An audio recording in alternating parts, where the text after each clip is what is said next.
Without good blocking, your team's not going anywhere. Cisco blocks cyber attacks for customers around the world, including the entire Fortune 100 and the NFL. Because when the game is on the line, and it's always on the line, the NFL relies on Cisco.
Um, on young players and Ryland as an example, what is the best way in your view to deal with players when they, make mistakes, don't have the success that they want to, from a mental standpoint, in order to try to, get the best out of the guy moving forward?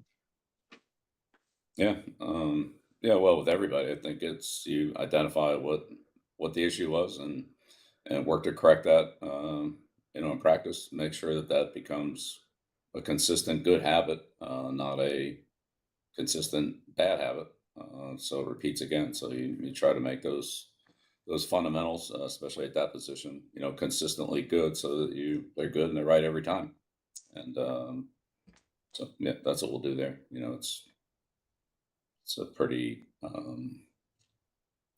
the operation's pretty defined.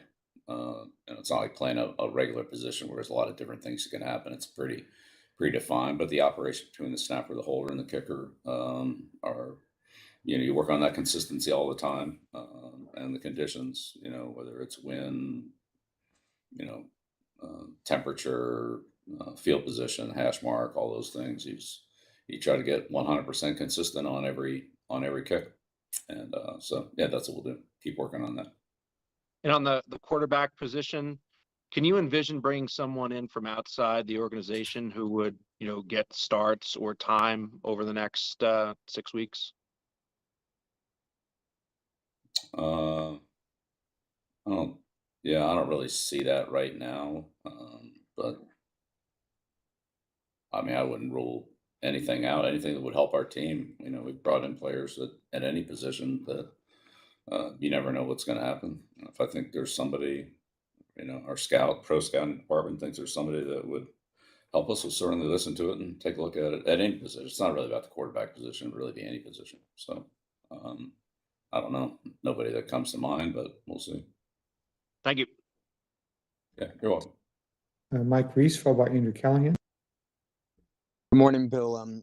2 wins at this point in the season hasn't happened in your 24 years here. What is your message to fans as to what have been the primary factors that have contributed to the result? Yeah, well, we're just gonna keep working as hard as we can to fix it. And we lost a lot of close games. We just got to play better. It's situational and execution football and critical situations in the game. That's what we're working on. We'll keep working on. And on the kicker, do you think it would be behoove the team to bring in another kicker, whether it's on the practice squad or roster, based on the last recent results with Chad? Yeah, again, really that was the same question that just got there. So yeah, I'm not ruling anything in or out. Try to do what's best for the team. And we'll do 3 final questions here. Andrew Callahan, followed by Zach Cox and Tyler Bronski. Good morning, Bill. I just want to follow up to an answer you gave on WEI regarding the selection of Mac Jones. The question was whether that was Robert's decision or something you had made. And I know your response is organizationally, we felt that was in the best interest of the team, which I'm sure is true. A lot of people go into that decision. But just to clarify, because that seems open to interpretation, was it your decision to select Mac Jones in the 2021 draft? Yeah, collectively, yeah, we're all for that. Okay, thank you. 2 final questions, Zach Cox and Tyler Bronski. Bill, is Pop in the concussion protocol, or was he able to avoid that? I'm not 100% sure on that, but yeah, really we get those follow-up reports here today, depending on how things went last night or this morning. So yeah, we'll see. But he wasn't able to go back in the game, so yeah, well, that really the Monday morning reports are usually a little more accurate than right after the game. So we'll see how things are today. And how significant of a loss would he be if he's not able to go this week? Yeah, well, let's see what happens. Not sure. All right, thank you. You're welcome. Last question, Tyler Bronski. Hey, Bill, given how the season has gone this year, do you still enjoy the process of coaching this team to the same level as, say, previous years? Yeah, absolutely. Yeah, every week's a challenge, and I'm excited about the challenge, the opportunity, and what we have to do to win each week. So keep working as hard as I can to help our team. Thank you. Thank you, Coach. Thanks, everyone.